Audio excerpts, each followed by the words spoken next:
Son las 4 de la tarde con 29 minutos. Hoy mi comentario a fondo va dedicado a mi padre, a Jesús Antonio Sivilla Zurita, a 100 años de su natalicio.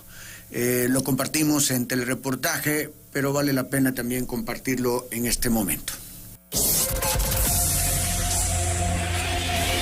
Un reporte, larga distancia.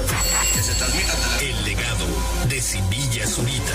100 años. Voz del pueblo. Octubre 5.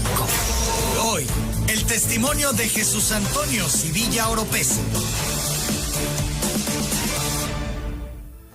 Pues yo he escrito algo acerca de mi padre.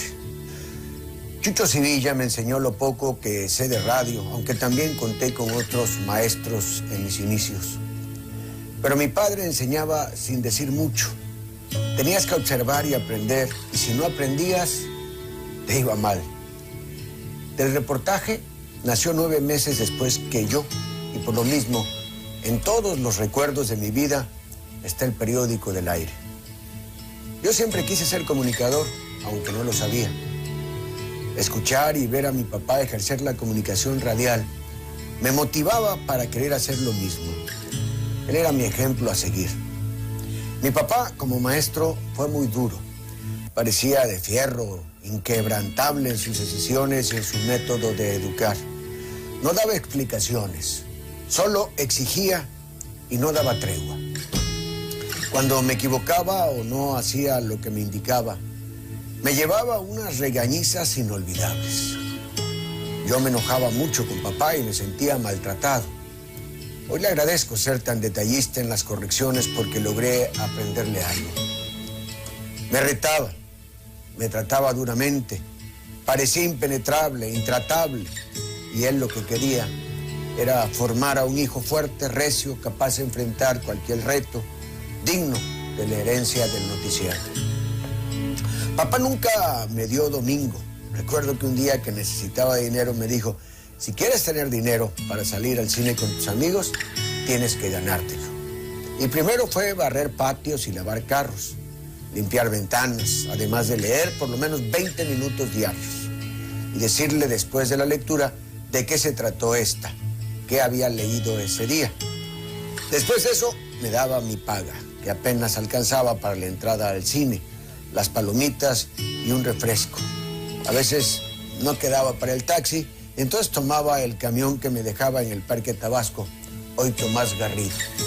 Siempre me pagó muy poco en cada uno de los empleos que tuve con él, porque él decía que quien sabe administrarlo poco seguramente sabrá administrarlo mucho. La primera vez que hablé al aire fue vía telefónica, ya que iba a la rejeguería, al rancho, con el chofer. Yo era menor de edad, no podía manejar. Y ese fue mi segundo trabajo. Y en el camino vi un accidente por el puente de la Pigua, y donde encontré el primer teléfono le marqué a la estación para dar los datos. Sin embargo, mi papá ordenó que me sacaran al aire, no nada más que tomaran los datos. Y me anunció como una de última hora con la mascota de telereportaje, Chuy Sivilla. Y me fue sacando los datos del evento. 2 o 3 veces más que tuve información, salí al aire como la mascota de telereportaje. No me gustaba que me dijera así porque se burlaban, mis amigos se burlaban de mí. Pero a la gente le gustaba. Cuando entré a la secundaria me preguntó si quería practicar la locución en cabina y le dije que por supuesto. Así, todos los días esperaba con impaciencia terminar clases para ir corriendo a la BT, que se encontraba en Sáenz y Zaragoza, para iniciar mi carrera en la radio, que duró apenas unos 20 días, ya que papá tuvo un problema sindical y me sacó del aire y me dijo que me olvidara de la radio para siempre. Por eso, de hecho, estudié veterinaria. Chucho Sivilla era un hombre muy dedicado en la preparación de sus programas y muy delicado en el tratamiento que daba a los temas que abordaba. Tuve el privilegio de recibir esa dura formación directamente de un hombre de hierro con una voluntad inquebrantable. Con lo único que no pudo fue con el cigarro, que trató de dejar en varias ocasiones y no lo consiguió. aunque por lo regular lo que se proponía lo conseguía.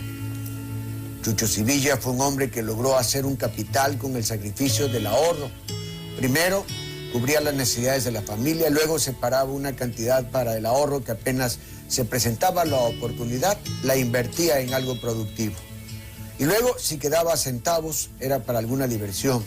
Y mucho más adelante, para algunos viajes, que realizó primero con mi mamá y luego con mis hermanos. Yo me quedaba a trabajar, era el mayor, y eso es lo que me correspondía. Sergio también se quedó conmigo en varias ocasiones. Cuando el licenciado Sevilla Zurita quería ser simpático, era una miel. Conquistaba a quien quisiera. Era muy bueno para la esgrima política y para el debate en la sobremesa. Tenía una vasta cultura, ya que era un lector voraz. Pero cuando se enojaba o algo no le gustaba, era una fiera. Y sus palabras eran dardos envenenados y con argumentos desarmaba a cualquiera. Pero además tenía una gran fuerza para decir las cosas. Convencía y era intolerante con las injusticias. Una anécdota es que mi papá trabajó durante 10 años, desde que inició el telereportaje, 10 años consecutivos sin descansar un solo día. No había domingos, no había sábados, no había 1 de enero, no había 25 de diciembre. Todos los días trabajó durante 10 años y no solamente en telereportaje, sino en otros 14 programas que llegó a tener. Hasta que un día se enfermó de la garganta, no le salía la voz y entonces rompió su récord de 10 años trabajando sin descansar. Conmigo no fue muy cariñoso porque mi abuelo no fue muy cariñoso con él, pero me mostraba su afecto de manera diferente. Como él decía, a su manera. Me hubiera gustado que fuera más afectuoso conmigo, sin embargo, fue el mejor padre que pudo ser. Al final de su vida me dijo que yo era muy noble.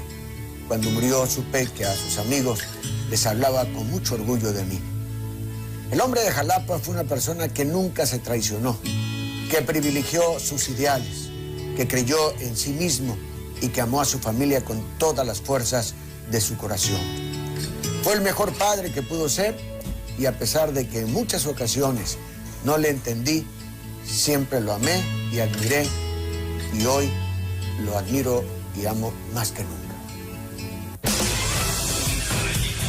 100 años. Voz del pueblo.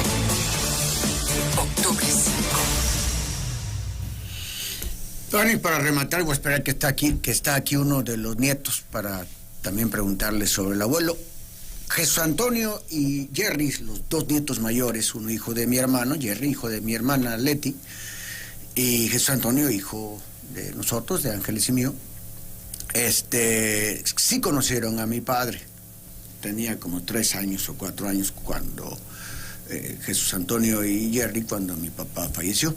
Los demás no los conocieron, pero algo han oído de él, tanto por nosotros mismos como por lo que se dice fuera.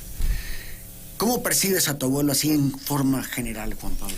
Pues sí, como bien comentas, han sido cachos de experiencias que han tenido diversas personas, tanto ustedes como familia, como quienes de repente en la calle te encuentras y te hablan de Chucho Sevilla Zurita o del licenciado Zurita, el licenciado Sevilla. De muchas maneras le comentaban, pero siempre como un hombre que pues consiguió el respeto, ¿no? Con su trabajo de la gente, un hombre muy disciplinado, que le gustaban las cosas derechas, y creo que eso es algo que pues de lo que yo más aprecio, porque todos somos personas, por supuesto, y podemos caer y podemos levantarnos, pero creo que el tener esa guía, ese ejemplo, por lo menos de lo que me han contado de él, me inspira, y creo que ha inspirado a todos ustedes, y creo que en general a la gran mayoría o a toda la familia a poder tener esa pequeña guía que por ahí vemos. Sabemos que existió y que queremos continuarla para que finalmente pues toda esa gente que lo recuerda así, pues a través de también lo que nosotros podemos ir generando, siga pensando de esa manera, siga pues teniendo esa imagen, no sé, bien, por ahí. Pues son 100 años del nacimiento de Chucho Sevilla Zurita. Nosotros los pudimos tener en nuestra vida durante 66 años. Bueno, yo durante 31, porque yo fallecí, él falleció cuando yo tenía 31 años de edad. Así que pues es lo que pudimos disfrutar de él, pero no así todo su legado, todas sus experiencias, todos sus regaños, que nos dejaron también muchas enseñanzas. Son las 4:40, iremos a la pausa y platicaremos inmediatamente después con Hernán Bermúdez Requena.